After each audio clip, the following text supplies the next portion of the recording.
சித்தார்த் ஆஷிகா நடிச்சிருக்கிற படம் miss you. இவங்களோட கருணாகரன், மாறன், பாலசரவணன் இன்னும் பலர் நடிச்சிருக்காங்க. சாமுவேல் மேத்யூ படத்தை தயாரிச்சிருக்காரு.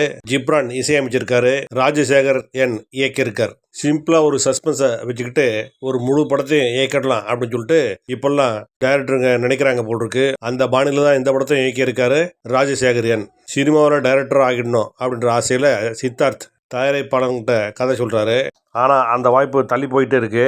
இதுக்கிடையில் நடக்கிற ஒரு கார் ஆக்சிடெண்ட்டில் 2 வருஷத்து ஞாபகத்தை எழுந்துடுறாரு. ஆனாலும் விபத்தில் சிக்கி படுகாயம் அடைஞ்சாலும் டாக்டர் அவரை காப்பாற்றி பழைய மாதிரியே வீட்டுக்கு அனுப்பிச்சிடுறாரு. என்னென்னா 2 வருஷம் ஞாபகம் மட்டும் அவருக்கு இருக்காது அப்படின்னு சொல்லிட்டு டாக்டர் ஒரு லீடு கொடுக்க அதை வச்சே படத்தை நகர்த்திட்டு போகிறாங்க. முதல்ல 2 வருஷம்னு சொல்லாமல் சில நாட்களுக்கு முன்னே நடந்த சம்பவங்களை மறந்துடுறாரு. அதுக்கு முன்னே உள்ள கொஞ்சம் சம்பவத்தை மறந்துடுறாரு. அப்படின்னு கொஞ்சம் கொஞ்சமாக விலைவாசி ஏற்றுற மாதிரி ஏற்றிட்டு போய் திடீர்னு 2 வருஷ சம்பவத்தை மறந்துடுறாரு அப்படின்னு சொல்லி ஒரு முடிவுக்கு வராங்க. இதுக்கிடையில் சித்தார்த்து தன்னோட ஃப்ரெண்டு கருணாகரோட பெங்களூருக்கு காஃபி ஷாப்புக்கு போகிறாரு. அங்கே ஒரு பொண்ணை சந்திக்கிறாரு. அந்த பொண்ணு தான் ஆஷிகா. அவங்க ஹிஜாப் போராட்டத்தில் கலந்துக்கிறாங்க. அப்பார்ட்மெண்ட்டோட மேனேஜரை தட்டி கேட்குறாங்க. இதையெல்லாம் நேரில் பார்த்த சித்தார்த்து இந்த மாதிரி ஒரு பொண்ணை தான் நான் கல்யாணம் பண்ணணும் அப்படின்னு சொல்லிட்டு முடிவு பண்ணி மறுநாள் காஃபி ஷாப்புக்கு வர ஆஷிகா கிட்ட தன்னோட காதலை சொல்கிறாரு. அதுவும் எப்படி சொல்கிறாருன்னா அலைபாயுது மாதவன் ஸ்டைலில் தன்னோட காதலை சொல்கிறாரு. அதையும் கேட்டுட்டு காதலை வாங்காமல் ஆஷிகா போயிடுறாங்க. இன்னொரு முறை இந்த மாதிரி பேசுகிறதா இருந்தால் என்கிட்ட வராதிங்க, இந்த காஃபி ஷாப்புக்கு கூட நான் வரமாட்டேன் அப்படின்னு ஒரு மரப்பை காட்டிட்டு அங்கேருந்து எஸ்கேப் ஆயிடுறாரு. ஆனால் இந்த பொண்ணை தான் கட்டி வைக்கணும் அப்படின்னு சொல்லிட்டு தன்னோட அம்மா கிட்ட போய் சித்தார்த்து சொல்கிறாரு.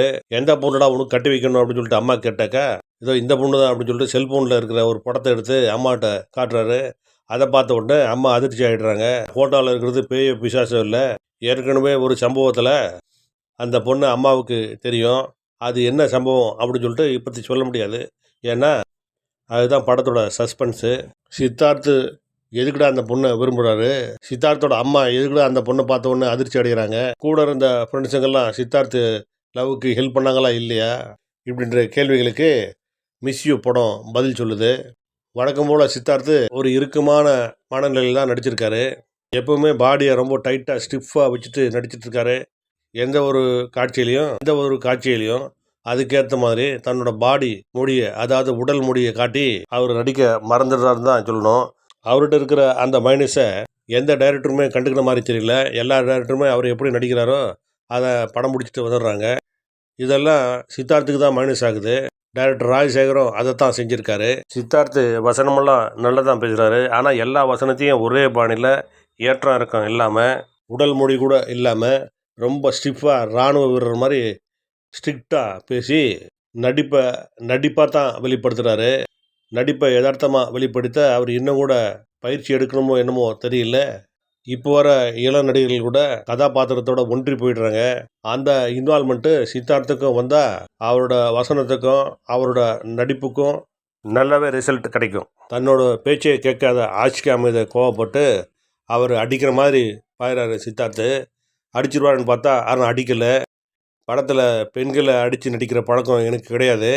அதனால் இந்த சீனில் நான் கன்னத்தில் அரைகிற மாதிரி கூட நடிக்க மாட்டேன் அப்படின்னு சொல்லிட்டு ஏற்கனவே டைரக்டர்கிட்ட சொல்லி அந்த சீனில் கோபமாக இருந்தாலும் அடிக்காமல் தான் நடிச்சிருக்காரு. அவரோட அந்த பாலிசி ஓகே தான். ஆனால் யதார்த்த வழக்கில் அப்படி இருக்கான்னு பார்த்தாச்சுன்னா அப்படி எந்த மாதிரியும் இல்லை. கோபம் வந்தால் அடிக்கத்தான் செய்கிறாங்க. அந்த இடத்துல பாலிசியெல்லாம் யாரும் பார்த்துருக்குற மாதிரி தெரியல. சினிமாவில் ஏன் இவர் இந்த மாதிரியெல்லாம் பாலிசி பார்த்துட்ருக்காருன்னு தெரியல. அரசியலுக்கு வர்ற ஹீரோ கூட இப்போல்லாம் இந்த மாதிரி பாலிசி பார்க்குறதில்ல. நான் காதலிச்ச பெண்ணையே கழுத்தாக இருக்கிற சீன்லாம் கூட ஒரு பெரிய நடிகர் சமீபத்தில் நடிச்சிருக்காரு. ஆனால் இப்போது அரசியலுக்கும் வந்திருக்காரு. பாலிசியெல்லாம் பார்த்தாக்கா டைரக்டர் சொன்ன மாதிரியோ அல்லது சீனுக்கு ஏற்ற மாதிரியோ நடிக்க முடியாது அப்படின்றத சித்தார்த்தம் கொஞ்சம் புரிஞ்சுக்கணும். நீ எல்லாம் எனக்கு அட்வைஸ் பண்ணாத அப்படின்னு சொல்லிட்டு சொல்ல வந்தால் கூட விமர்சனன்ற இதில் இதெல்லாம் சொல்லித்தான் ஆக வேண்டியிருக்கு. என்ன பண்ணுறது. படத்தில் ஆஷிகா கதாநாயகா நடிச்சிருக்காங்க.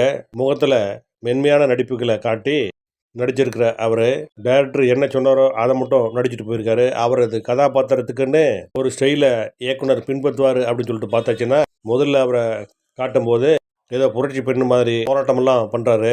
பின்னால் பார்த்தாச்சுன்னா சராசரி பொண்ணாவே அவரை காட்டி டைரக்டருக்கு ஸ்பாயிலர் கொடுத்துட்றாரு இயக்குனர்.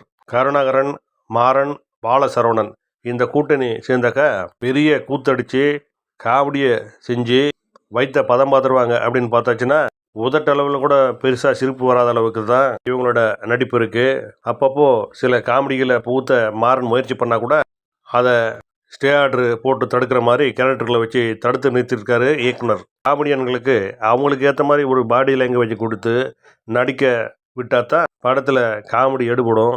அதை இயக்குனரும் புரிஞ்சுக்கணும். எல்லா கேரக்டருக்குமே இஞ்சி டேப் வச்சு அளந்த மாதிரி நடிக்க சொன்னாக்கா இப்படித்தான் வர சிரிப்பு கூட வராமல் போயிடும். படத்துக்கு ஜிப்ரான் இசையமைச்சிருக்காரு. திரையில் பார்க்கும்போது அவரோட பாட்டை கேட்குற மாதிரியும் ரசிக்கிற மாதிரி தான் இருக்குது. ஆனால் திரையை விட்டு வெளியே வந்த உடனே பாட்டுகள்லாம் மறந்து போகுது. வாகை சூடவா ஜிப்ரானை மீண்டும் எப்போ தான் பார்க்க போகிறோம் அப்படின்ற ஒரு ஏக்கம் ரசிகர்களுக்கு எழத்தான் செய்யுது. மிஸ் யூ படத்தை மிஸ் பண்ணாமல் பார்த்தே ஆகணும் அப்படின்ற அவசியமெல்லாம் ஒன்றும் இல்லை. வாய்ப்பு கிடைச்சா பாருங்கள், பொழுதை கடிச்சிட்டு வரலாம்.